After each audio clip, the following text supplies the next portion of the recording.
Ranpur block मझियाखंड उच्च विद्यालय बुधवार दिन ब्लॉक स्तरीय बाल वैज्ञानिक मेला उत्साहपूर्ण परिवेश में आयोजित और उद्यापित हो जाइछि।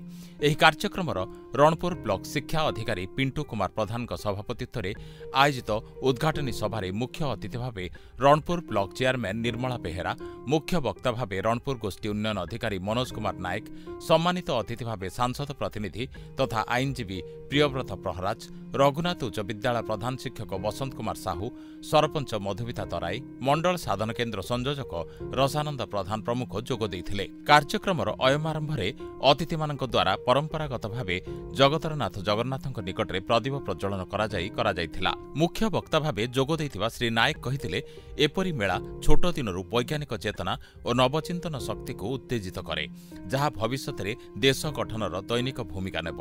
मुख्य अतिथि श्रीमती बेहेरा कहिथिले, एही विज्ञान मेला पिलांकु नूतन अनुसंधान पाई प्रेरणा जोगाई थाए। एथिरे ब्लॉकर विभिन्न विद्यालयरू आसीथिबा श्रेष्ठ प्रकल्प सह मोट 700 शिक्षार्थी और 250 जन गाइड शिक्षक शिक्षयित्री अंशग्रहण करथिले। एथिरे 243 प्रकल्प आसीथिला। एही प्रकल्प गुड़िक मध्यरू बाल वैज्ञानिक प्रकल्प को श्रेष्ठ 7 प्रकल्प, परिवेश भित्तिक श्रेष्ठ 7 प्रकल्प और उपकनिष्ठ विभाग में श्रेष्ठ 3 प्रकल्प जिला स्तर को मनोनीत होइतिबा जणा पड़िछि। मेलारे प्राकृतिक समस्यार साइंटिफिक समाधान, नवीन आविष्कार, परिवेश सुरक्षा, नवीकरण योग्य शक्ति, मॉडल निर्माण, स्मार्ट टेक्नोलोजी सह अन्य आकर्षणीय मॉडल प्रदर्शनी करा जायथिला।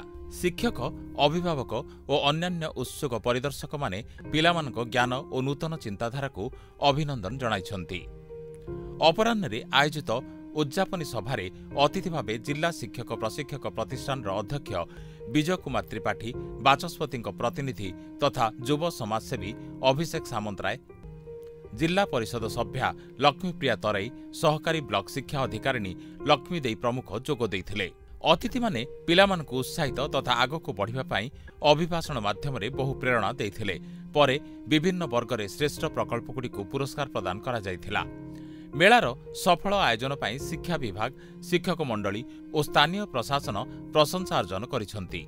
एही कार्यक्रम सफल परिचालना रे समस्त साधन केन्द्र संयोजक, विभिन्न शिक्षक संगठन, विद्यालय परिचालना कमिटी, अंचलवासी और शिक्षक शिक्षयित्री संपूर्ण सहयोग करथिले। नयागढ़ जिला रणपुर सूर्यकांत साहू रिपोर्ट, स्वस्तिक न्यूज। जनवरी 7 रु 11 पर्यंत कंधमाल महोत्सव। बुधवार फुलवाणी जिला परिषद सम्मिलन कक्षठारे जिलापाल कंधमाल तथा अध्यक्ष जिला संस्कृति परिषद श्री देवभूषण अध्यक्षतार कंधमाल महोत्सव, कृषि मेला और पल्लीश्री मेला 2026 सफल आयोजन पर प्रस्तुति बैठक आयोजित हो जाइछि। जिलापाल महोदय प्रारंभिक अभिभाषण में कहिथिले जे कंधमाल जिलार संस्कृति और परंपरा एवं अन्य राज्य और देशर परंपरा सह लोकंकु जोड़िबा सहित कृषक और जनमानस को सरकार विभिन्न योजना विषय सचेतनता सृष्टि करने पाई कंधमाल महोत्सव, कृषि मेला और पल्लीश्री मेला एक सांगरे कराजिबो।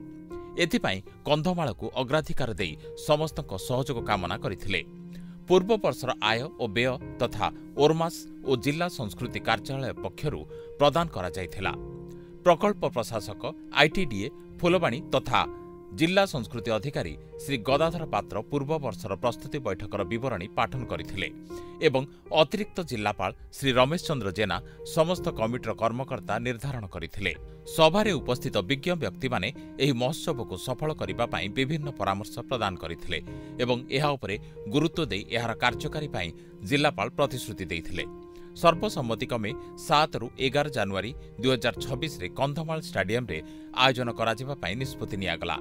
एही बैठक को प्रकल्प प्रशासक आईटीडीए फुलवाणी तथा जिला संस्कृति अधिकारी श्री गदाधर पात्र परिचालना करने सहित धन्यवाद अर्पण करथिले। एही बैठक में अतिरिक्त जिलापाल कुशल चंद्र नायक, मुख्य उन्नयन अधिकारी तथा कार्यनिर्वाही अधिकारी जिला परिषद कंधमाल श्री शंभुनाथ नंदी, उपजिलापाल फुलवाणी श्री भिकारी साहू, प्रकल्प निर्देशक जिला सहरांचल उन्नयन संस्था श्री प्रवीण बाणुआ, मान्यवर सांसद कंधमाल प्रतिनिधि श्री अजित पट्टनायक, मान्यवर विधायक फुलवाणी प्रतिनिधि श्री भगवान महांती, प्रकल्प प्रशासक आदिवासी उन्नयन संस्था बालीगुड़ा श्री कृपासिंधु बेहेरा समेत जिला स्तरीय अधिकारी, वरिष्ठ आईनजीवी, वरिष्ठ सांबादिक, बुद्धिजीवी, कलाकार, विभिन्न एनजीओ कर्मकर्ता और गणमाध्यम प्रतिनिधि माने जोग देइथिले।